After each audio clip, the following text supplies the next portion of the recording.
ನಮಸ್ಕಾರ ಸ್ನೇಹಿತರೆ, ನಮ್ಮ ಮಧುರ ಸುದೆ ಚಾನಲ್ಗೆ ನಿಮಗೆ ಸ್ವಾಗತ.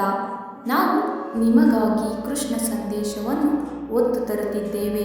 ಇಂದಿನ ಕೃಷ್ಣ ಸಂದೇಶವನ್ನು ನೋಡುವ ಮೊದಲು ಯಾರೆಲ್ಲ ನಮ್ಮ ಚಾನಲನ್ನು ಹೊಸದಾಗಿ ವೀಕ್ಷಿಸುತ್ತಿದ್ದೀರಿ, ನಮ್ಮ ಚಾನಲನ್ನು ಸಬ್ಸ್ಕ್ರೈಬ್ ಮಾಡಿಕೊಳ್ಳಿ. ಹಾಗೆಯೇ ಬೆಲ್ ಬಟನ್ ಒತ್ತುವ ಮೂಲಕ ನೋಟಿಫೈ ಆಗಿರಿ. ಇಂದಿನ ಕೃಷ್ಣ ಸಂದೇಶವನ್ನು ನೋಡೋಣ.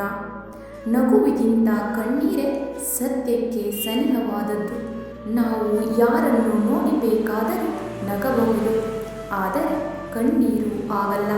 ನಮ್ಮ ಹೃದಯ ತಟ್ಟಿದವರಿಗೆ ಮಾತ್ರ ಅದು ಸ್ಪಂದಿಸುತ್ತದೆ. ಕೆಲವರ ಮಾತಿಗೆ ಮರು ಮಾತನಾಡದೆ ಮೌನವಾಗಿರುತ್ತೇವೆ, ಕಾರಣ ಭಯದಿಂದಲ್ಲ, ಅವರ ಮೇಲಿರೋ ಅಭಿಮಾನದಿಂದ. ಕೆಲವರ ಜೊತೆ ಮನಸ್ಸು ಬಿಚ್ಚಿ ಮಾತನಾಡುತ್ತೇವೆ, ಕಾರಣ ನಮ್ಮ ಸಮಯ ಕಳೆಯುವುದಕ್ಕಲ್ಲ, ಕಷ್ಟ ಸುಖದಲ್ಲೂ ಸದಾ ನಮ್ಮ ಜೊತೆ ಇರುತ್ತಾರೆ ಅನ್ನೋ ನಂಬಿಕೆಯಿಂದ. ನೀ ಚಿಗುರುವೆ ಎಂದು ತಿಳಿದಾಗ ಜನರು ನಿನ್ನನ್ನು ಚಿವುಟಲು ಪ್ರಯತ್ನಿಸುತ್ತಾರೆ. ಅವರನ್ನು ಎದುರಿಸಿ ನೀ ಮರವಾಗಿ ಬೆಳೆದು ನಿಲ್ಲು, ಅವರೇ ನಿನ್ನ ನೆರಳು ಬಯಸಿ ಬರುತ್ತಾರೆ. ಇದೇ ವಾಸ್ತವತೆ.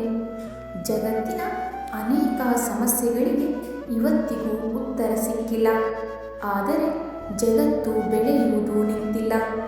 ಏಕೆಂದರೆ ಕಾಡುವ ಶಕ್ತಿಗಿಂತ ಕಾಪಾಡುವ ಶಕ್ತಿ ಬಲಿಷ್ಠವಾಗಿದೆ. ಎಲ್ಲ ಒಳ್ಳೆಯದೇ ಆಗುತ್ತದೆ. ಅವರು ಕಷ್ಟಕೊಟ್ಟರು, ಇವರು ಕಷ್ಟಕೊಟ್ಟರೆಂದು ಕೊರಗುವುದಕ್ಕಿಂತ ಕರ್ಮಕ್ಕೆ ಬಿಟ್ಟು ಬಿಡಿ. ಕರ್ಮಕ್ಕೆ ಮನೆಯ ವಿಳಾಸ ಚೆನ್ನಾಗಿಯೇ ತಿಳಿದಿರುತ್ತದೆ. ತಲುಪುವ ಸಮಯ ಸ್ವಲ್ಪ ನಿಧಾನವಾಗಬಹುದು ಅಷ್ಟೇ, ಸರಿಯಾದ ವಿಳಾಸಕ್ಕೆ ತಲುಪುತ್ತದೆ. ಕಾಯಲು ಮೇಲೊಬ್ಬ ಇರುವಾಗ ಕಾಯಕವಿಲ್ಲದ ಕೊಂಕು ಮಾತಿಗೆ ಏಕೆ ಕೊರಗುತ್ತೀರ? ಯಾರನ್ನು ನಂಬಿ ಬಂದಿಲ್ಲ ಎನ್ನುವುದೇ ಸತ್ಯವಾದರೆ ಯಾರಾದರೂ ನಮ್ಮೊಂದಿಗೆ ಇರುತ್ತಾರೆ ಎನ್ನುವ ನಿರೀಕ್ಷೆ ಬರೀ ಸುಳ್ಳಷ್ಟೇ. ಹಾಗಾಗಿ ಎಲ್ಲ ಒಳ್ಳೆಯದೇ ಆಗುತ್ತದೆ. ಅವರವರು ಮಾಡಿದ್ದು ಅವರವರೇ ಅನುಭವಿಸುತ್ತಾರೆ. ಅದು ಒಳಿತಾಗಲಿ ಕೆಡುಕಾಗಲಿ ನಾವು ಯಾರಿಗೂ ಏನನ್ನೂ ಬಗೆಯದೆ ಸುಮ್ಮನೆ ಇದ್ದು ಕಾದು ನೋಡಬೇಕಷ್ಟೇ. ಎಲ್ಲ ಒಳ್ಳೆಯದೇ ಆಗುತ್ತದೆ.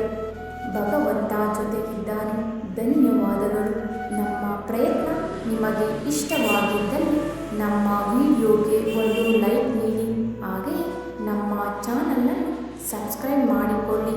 ಇನ್ನು ಹೆಚ್ಚಿನ ಕೃಷ್ಣ ಸಂದೇಶಗಳು ನಿಮಗಾಗಿ ತಲುಪುತ್ತವೆ. ನಿಮ್ಮ ಅನಿಸಿಕೆ ಅಭಿಪ್ರಾಯಗಳನ್ನು ಕಮೆಂಟ್ ಮೂಲಕ ತಿಳಿಸಿ.